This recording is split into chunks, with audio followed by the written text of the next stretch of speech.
dosa dan kebaikan ibarat seperti membuat kalung mutiara. Bagaimana mutiara pertama dirangkai, lalu yang kedua merangkai yang ketiga dan seterusnya. Demikian pula adanya.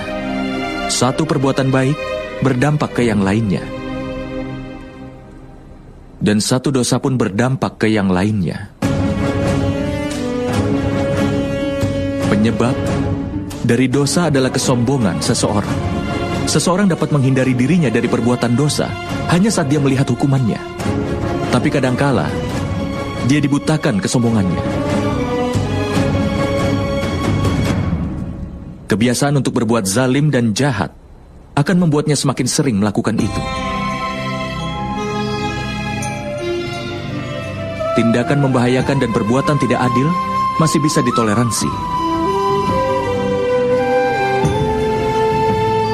Itu juga termasuk kejahatan yang masih bisa diampuni dalam lingkungan masyarakat itu. Itu hukuman yang dapat langsung diputuskan oleh mereka. Masyarakat itu yang memutuskan hukumannya. Tetapi dalam tatanan masyarakat ini, hukuman atas sebuah kesalahan diputuskan oleh orang yang paling kuat.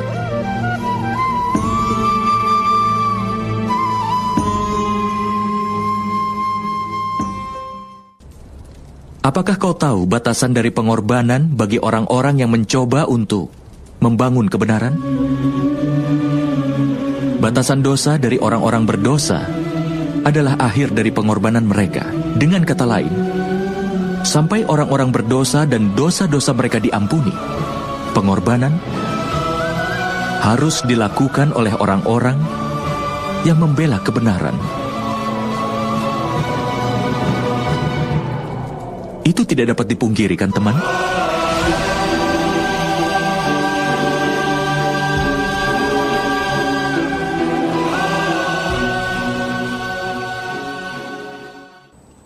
Makhluk yang lahir sebagai manusia biasa tidak akan bisa melakukan keajaiban. Orang yang lahir dari rahim seorang wanita, maka dia pasti terikat oleh aturan dari dunia fana. Kelahiran, usia, tua, penyakit, kematian tidak akan pernah bisa dia lepaskan. Tapi keajaiban itu benar-benar terjadi, Paman. Itu memang benar, Satanika. Tapi keajaiban yang satu ini dilakukan oleh dewa.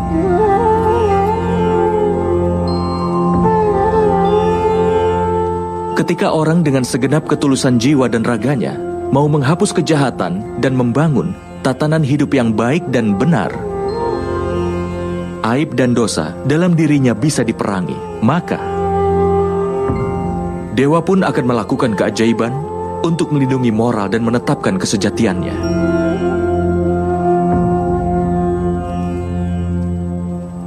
Ketika seseorang berserah dan membuang keegoisannya dan segala dosanya, dan dia pun sudah siap untuk mengorbankan segala miliknya, maka seluruh makhluk ciptaan akan diberkahi dengan mukjizat. Dan pengorbanan yang seperti itu telah dilakukan ibuku Dewaki. Dan keajaiban pun terjadi di penjara itu, nak. Ini adalah keseimbangan penciptaan.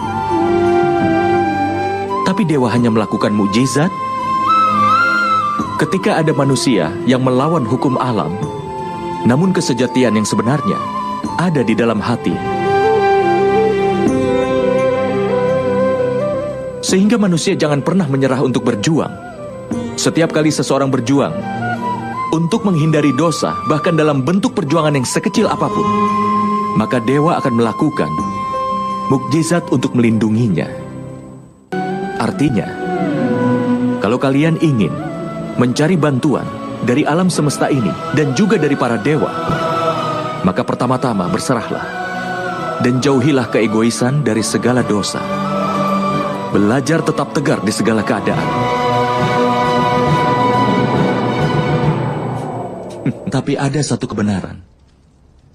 Manusia seringkali lupa bahwa setiap partikel dari ciptaan merupakan bagian yang Maha Kuasa sendiri. Itulah sebabnya mereka selalu saja tetap terhubung.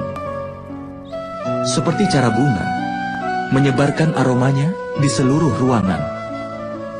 Bau-bauan busuk pun menggunakan cara yang memang kurang lebih sama. Kebahagiaan dan kesedihan manusia bisa mempengaruhi dunia ini.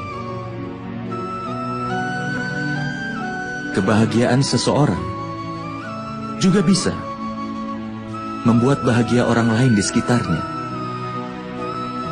Kesedihan seseorang pun bisa pula membuat sedih orang lain di sekitarnya.